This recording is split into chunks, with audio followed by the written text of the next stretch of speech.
Eu estava no escritório do meu pai quando o encontrei. A gaveta trancada na mesa dele, aquela que eu me perguntava a vida inteira o que escondia. Ele estava em um congresso médico. Minha mãe visitava minha tia. A casa estava vazia. E eu tinha as chaves. Minhas mãos tremiam enquanto eu girava a chave.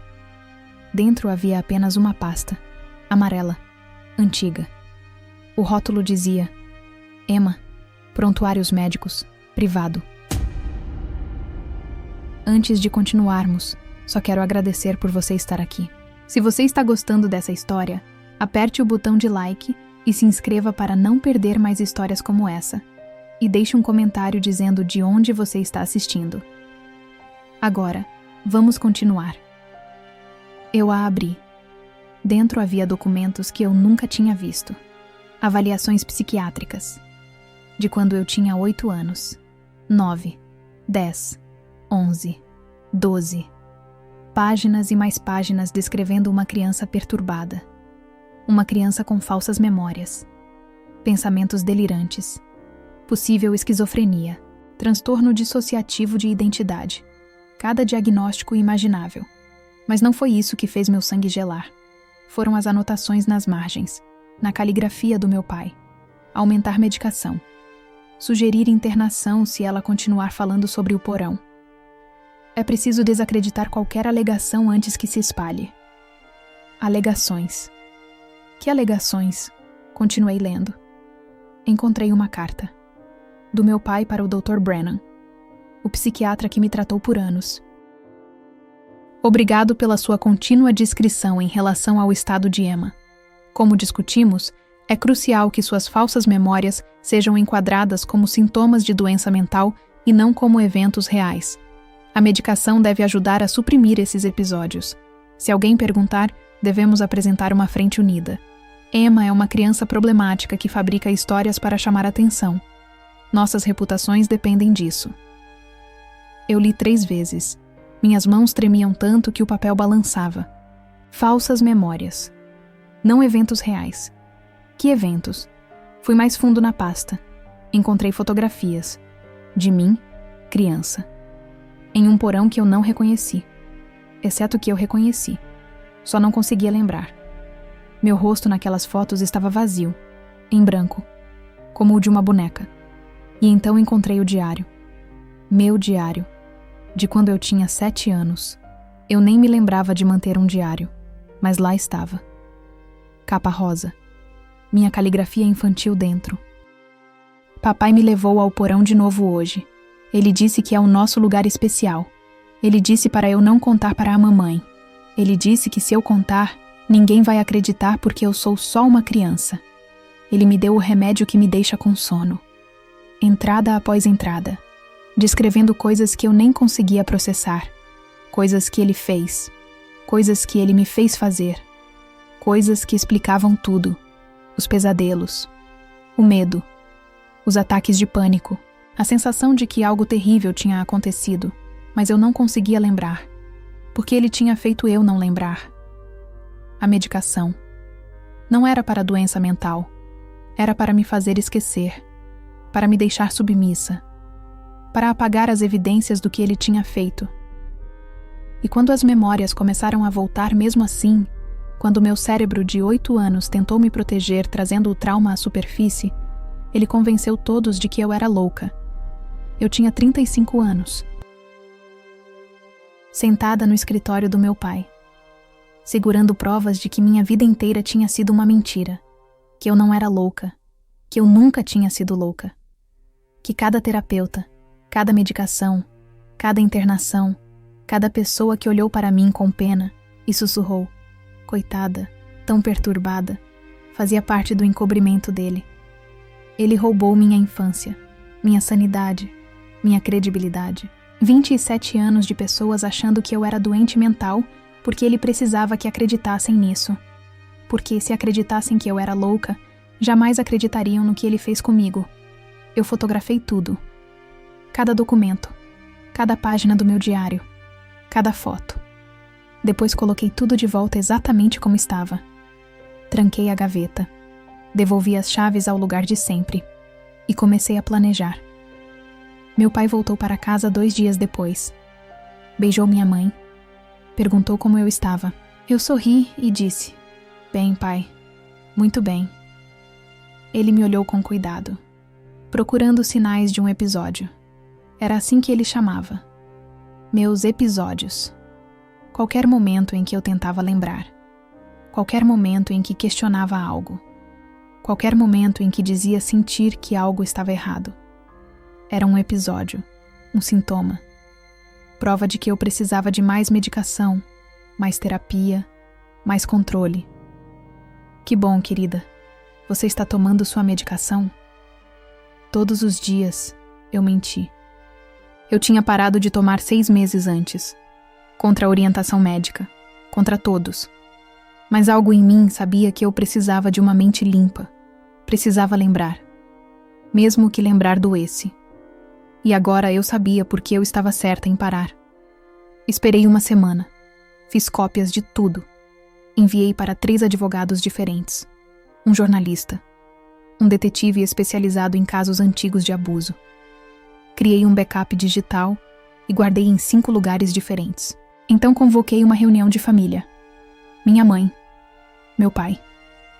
Meu irmão mais velho, James, que sempre achou que eu era frágil. Minha irmã mais nova, Kelly, que foi ensinada a me tratar com cuidado porque eu era doente. Minha tia e meu tio. O melhor amigo do meu pai, que também era médico.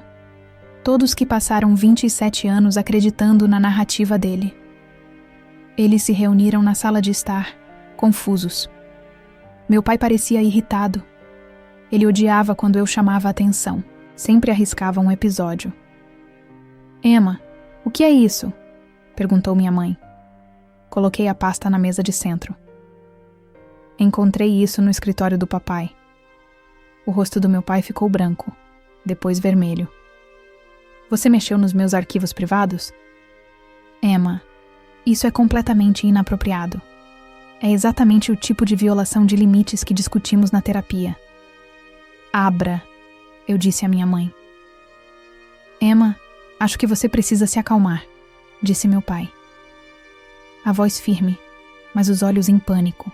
"Você está tendo um episódio. Vamos pegar sua medicação." "Eu não estou tendo um episódio. Abra a pasta, mãe." Ela abriu. Começou a ler. Seu rosto mudou. Confusão. Depois choque. Depois horror. "Richard, o que é isso?" "Não é nada. Os registros médicos da Emma. Ela não deveria ter acesso. Ela não é estável o suficiente para entender. Isso é uma violação. Aqui diz que você pediu ao Dr. Brennan para enquadrar as memórias dela como falsas, para desacreditá-la." A voz da minha mãe tremia. "Richard, que memórias?" Ela era uma criança perturbada, inventava histórias. Você se lembra? As histórias que ela contava, os pesadelos. Tínhamos que controlar a situação antes que ela machucasse a si mesma ou a alguém. "Que situação?"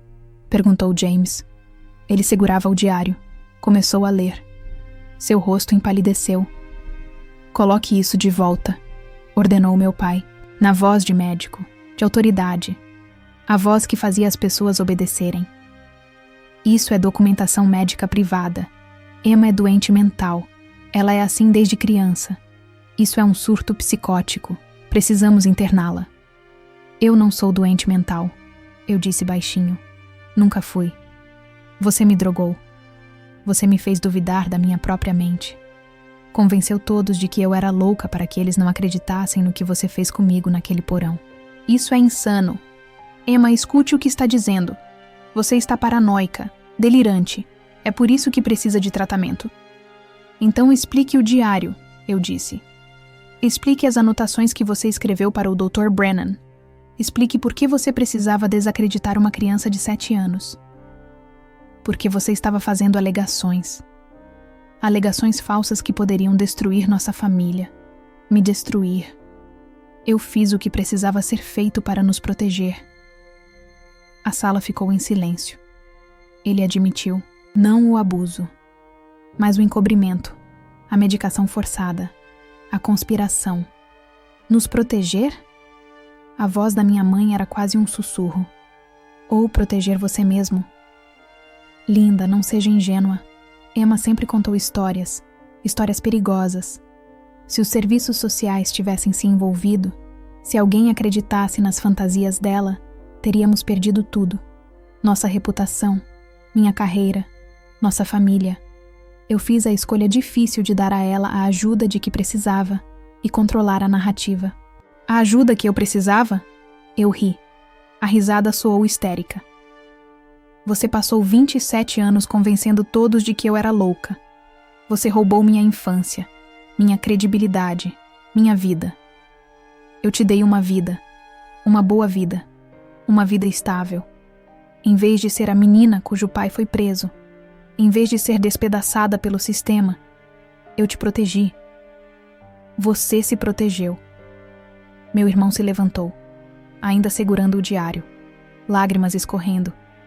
Pai, esse diário, as coisas aqui. Você fez isso com ela? Meu pai olhou para ele, e eu vi. O cálculo, a decisão. Negar tudo e torcer para que acreditassem? Ou admitir parte e tentar manter controle? Ele escolheu uma terceira opção. Eu não preciso me defender para meus próprios filhos, especialmente com base nos delírios de uma mulher mentalmente doente que passou a vida entrando e saindo de hospitais psiquiátricos. Emma sempre foi perturbada, sempre foi instável. Isso é só outra manifestação da condição dela. Eu tenho cópias, eu disse. De tudo. Já entreguei para advogados, um jornalista, um detetive.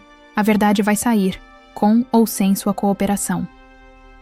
A máscara finalmente caiu. O pai preocupado desapareceu. O que estava por baixo era frio, calculista. Sua garota estúpida. Quem você acha que acreditarão? Um médico respeitado, com reputação impecável? Ou sua filha mentalmente doente, com histórico documentado de delírios e falsas memórias? Passei 27 anos construindo seu histórico psiquiátrico. Cada terapeuta, cada internação, cada medicamento. Tudo pinta exatamente o retrato do que eu digo que você é. Instável, inconfiável, inacreditável. Talvez, eu disse. Mas ainda assim vou tentar. Minha mãe chorava. Kelly parecia em choque.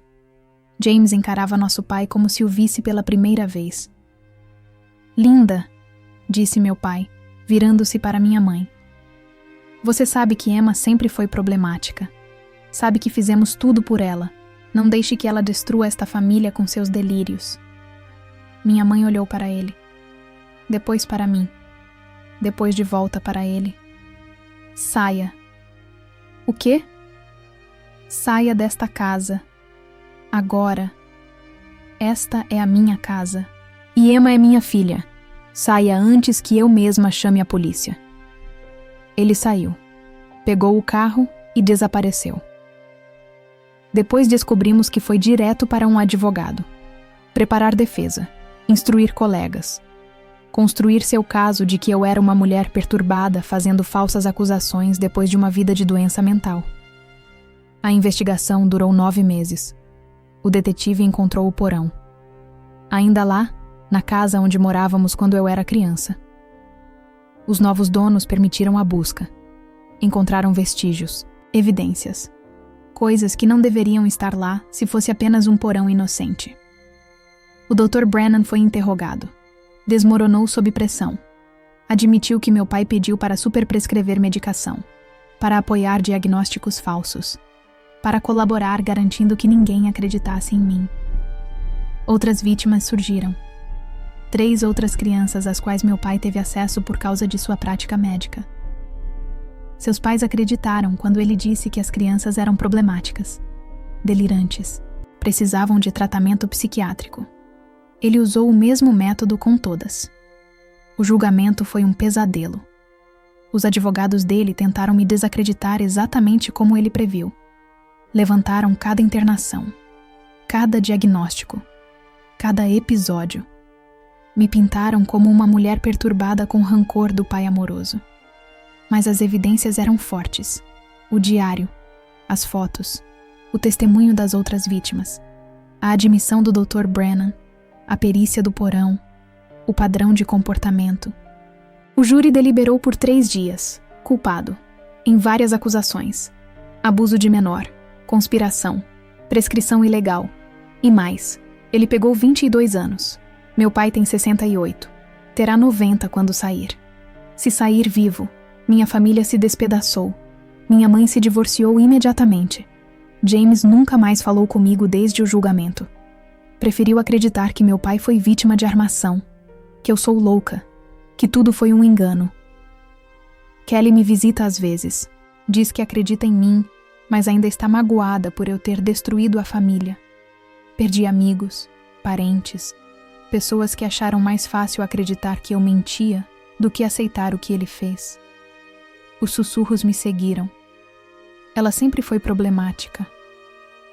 Ouvi dizer que ela tem esquizofrenia. É triste. Ela realmente acredita nas próprias histórias. Mesmo com a condenação, mesmo com provas. Alguns preferiram a versão dele à verdade. Mas agora estou livre. Realmente livre. Não medicada até ficar dócil. Não duvidando da minha própria mente. Não me perguntando se sou louca. Eu sei que não sou. Eu sei que nunca fui. Eu sei que o que aconteceu comigo foi real. E todos sabem também. Mesmo que alguns escolham não acreditar. A verdade não me libertou, a justiça sim.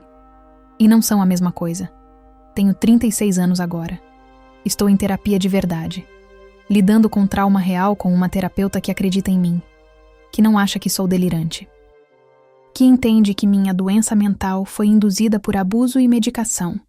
Não algo inerente a mim. Estou reconstruindo minha vida. Não a vida que eu deveria ter tido. Não a vida que eu teria se ele não tivesse roubado minha infância. Mas uma vida que é minha. Construída sobre verdade, não mentiras. Sobre realidade, não gaslighting. Meu pai me ligou uma vez da prisão. Não sei como conseguiu permissão. Atendi sem pensar. Emma. Quase desliguei. Mas algo me fez ficar na linha. O que você quer? Quero que saiba que eu não quis te machucar. Eu estava tentando proteger a família. Você estava se protegendo. Talvez. Mas também te dei uma boa vida. Boas escolas. Um lar estável. Tudo de que você precisava. Menos um pai que não me abusasse e depois convencesse o mundo de que eu era louca. Silêncio. Depois. Você está feliz agora? Agora que destruiu tudo? Você destruiu tudo. 27 anos atrás. Eu só contei a verdade. A verdade nos arruinou. Arruinou sua mãe, seus irmãos. Valeu a pena? Pensei nisso. Na dor da minha mãe. No James que não fala mais comigo. Na Kelly dividida. Nos parentes que se afastaram. Nos sussurros. No julgamento. Nas pessoas que ainda acham que eu inventei tudo. Sim, eu disse. Valeu. E desliguei. Porque a verdade nem sempre conserta as coisas. Às vezes a verdade só confirma que elas já estavam quebradas. E às vezes saber que você esteve certa o tempo todo é suficiente. Mesmo quando ninguém mais quer admitir. Meu nome é Emma Foster. E por 27 anos, todos acharam que eu era louca. Agora eles sabem que eu nunca fui. E isso vai ter que ser o bastante.